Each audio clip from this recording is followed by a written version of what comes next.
shutdown has been really hard on business, especially those owned by minorities. So a few local organizations launched a fund to help.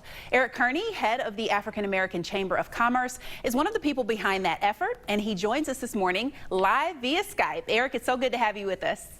Great to see you, Kyla, as always. Good morning.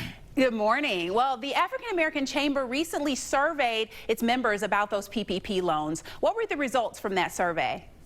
Well, we found that 85% of our members decided to apply for a PPP loan, and of those, 37% were able to get a loan, and then 63% either were denied because the money ran out, or they're still waiting for a response, or they were asked for more information. And of course, we've heard about a lot of obstacles, especially for small businesses applying for the PPP loan. So when you heard that 37%, why do you think that number reflects those who received funding? Well, I think there are a couple of things. A lot of small businesses lack certain relationships. So one is a relationship with a banker. Two is a relationship with an accountant who can quickly provide the financial documents that are needed to apply for the PPP. And then also a relationship with a lawyer, because there are certain legal documents that are needed or required in order to fulfill the application. So I think that's one of the reasons why a lot of people did not receive money.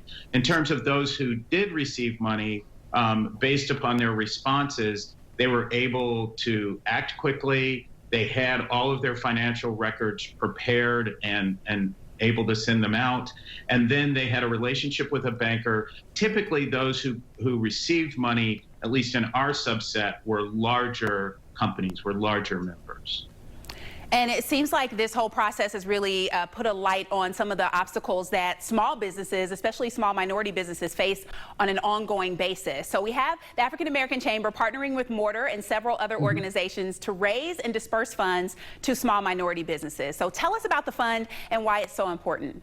Yeah, I'm really excited about this because on a lot of different levels. One, it helps small businesses. Two, I get to work with the great people at Mortar and GCMI and LISC and the Hispanic Chamber and the Indian American Chamber and the Urban League. It's a really great group of people. OTR Chamber, I don't want to forget them.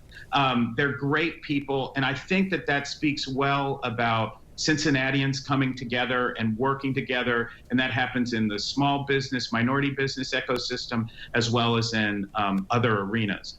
Getting back to the Minority Business Assistance, Emergency Assistance Fund, it's a crowdfunding site where people can go and they can make a contribution, a small one, mightycause.com/organizations/save our businesses. And when they make a contribution, that money is going to be pooled, and we're going to use a lottery system to get it out to businesses who need it, small businesses that need some money.